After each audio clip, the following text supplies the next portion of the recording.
it worked the first time today. Well, knock on wood, yeah? Knock on wood.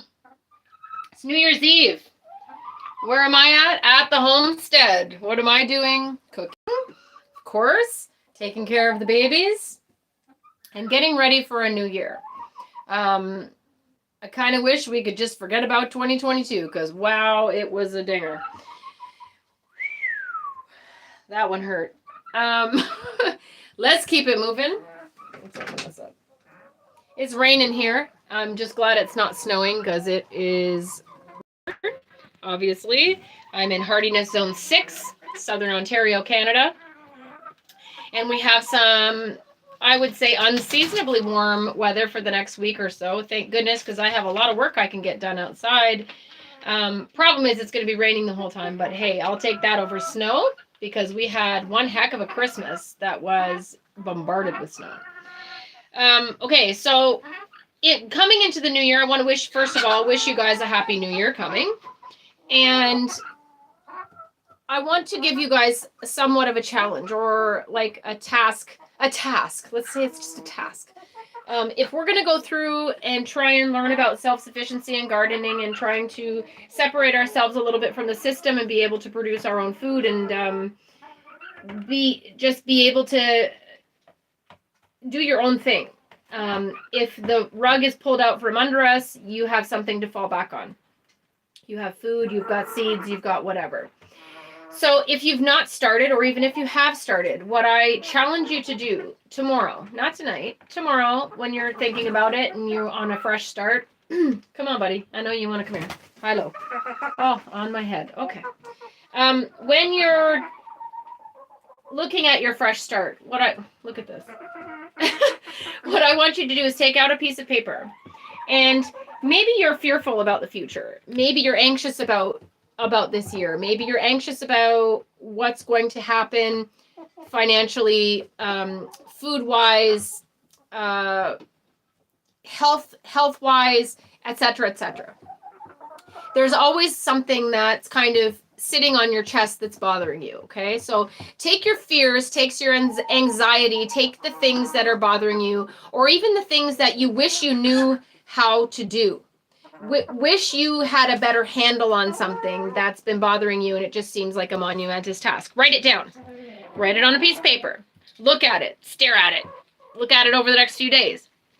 And what I want you to do is I want you to take step-by-step action. As small a step as you need. As small a step as you can muster, if you have to. And dive into that thing that is bothering you. Conquer these mountains this year. Conquer the problems that you have so that when push comes to shove and, you know, when the crap hits the fan again, which it's inevitable to do, you're prepared. You're more prepared than you were. Okay?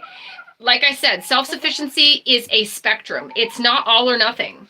It's just a decision to be more self-sufficient all the time. What's the next thing I can do that will help me be more self-sufficient? What can help us get further so that I feel more comfortable in an emergency?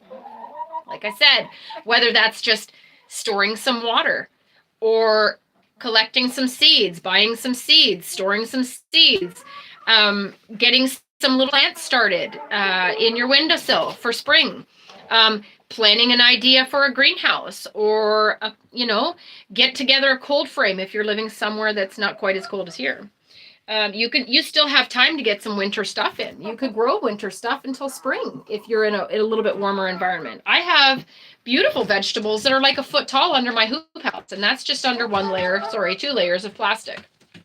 Now, you can do that too. You can grow microgreens in your windowsill. You can do that under a grow lamp. You can do all kinds of things. Or write down, hey, if you thought about, really, did you just poop on me? Yes, you did. Awesome. Happy New Year, everybody. I guess that's good luck, right? If that's learning if you're allowed to have chickens in your area, or learning about more animal husbandry. What kind of animals can I keep that will make me feel more self-sufficient? Whether that's rabbits, whether that's quail, whether that's chickens, whether it's ducks. If you live somewhere that you can really do a lot of things, who knows what you can do. Maybe you don't want to eat rabbits. Maybe you want to breed rabbits and you can sell them as pets and make some extra money on the side. Maybe you want to keep quail for their eggs. I know a lot of people keep quail in apartments because they're not allowed to have chickens, etc. But quail are quite nice little companions. You can have them indoors. And you can have eggs. They have delicious eggs, beautiful eggs. So there's a lot of different ways you can go about this. Self-sufficiency, you may just be thinking, hey, I'd like to learn how to get some canning done. Or maybe I'll buy a dehydrator. Or maybe I'll scour the thrift stores and see if there's, a pressure canner I can find or something like that. So what I'm saying is tomorrow when you're feeling fresh, I want you to think about the things that are bothering you. Really look at them in the eye. Stare them in the eye and say, okay, how am I going to get over that mountain? Let's get some challenges under our belt and work to produce food, produce security, produce, comfort, produce whatever it is you're looking for. Whether that is, like I said, whether it's safety, maybe you want to learn how to hunt, maybe you want to learn how to fish. There's a lot of different ways to go about this. There's a lot of different things that could interest you. There's a lot of different ways to feel more secure and self-sufficient. So that's what I want you guys to do. Do it tomorrow. Enjoy tonight. Say goodbye to 2022. Bye-bye. See you later. Wow. I'm looking forward to a new year. I need a new start. I need to do something. And I've already started on my list. So that's what's prompted me to tell you. Start on your list. Take small bite-sized pieces of that problem and solve it. Step towards it. Even if it takes you all year to solve one problem. If that's where you're at with things, then that's better than not doing anything about it and feeling less secure than you've ever felt. If you're a real go-getter, maybe you're going to breeze through a whole bunch of things in a list in a month. But this is on your time, and this is what you're able to do. So there's a lot of things that can help you be more self-sufficient that don't require a lot of money, i.e.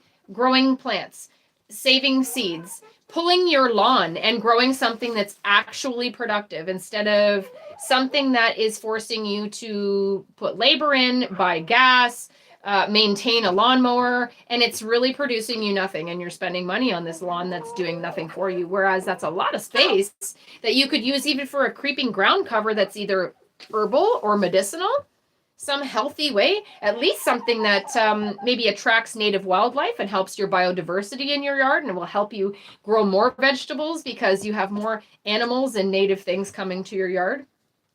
Think about buying some wildflower seeds. Think about spreading wildflower seeds in your community, maybe. Like, even if it's not something you're doing on your property, maybe make some network connections with people who are like-minded like you in your area, and think about a real solid plan of what you guys can do to take a bite out of your issues, financial issues, the food shortage issues, whatever that may be. Grocery store prices are going up. They're never going to stop going up. They're always going to keep going up. And they're going up at an astronomical rate. I see a lot of shelves empty here. Still, people aren't really talking about that, but I see a lot of empty shelves, and everyone's just pretending like it's not happening again. I went to the grocery store tonight.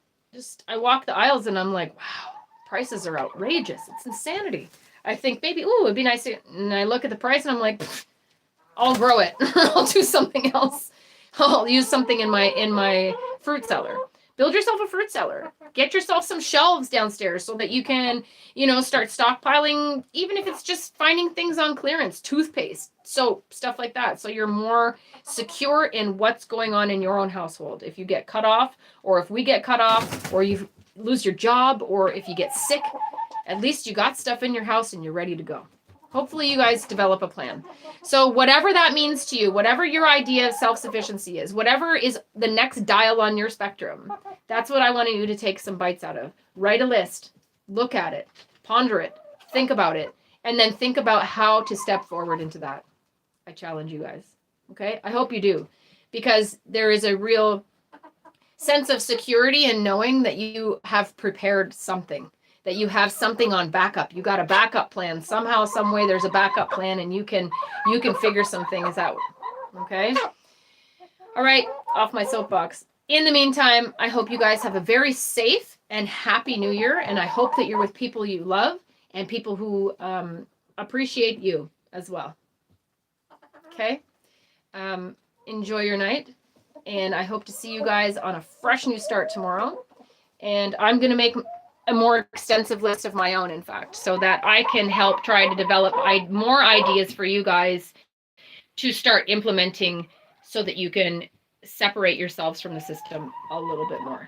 Okay? All right. I hope everyone's having a good time. Thank you for tuning in if you did. It's a very short and sweet show tonight. Okay? So be a champion wherever you are, in your kitchen, in your homestead, in your coop, outside, wherever you are.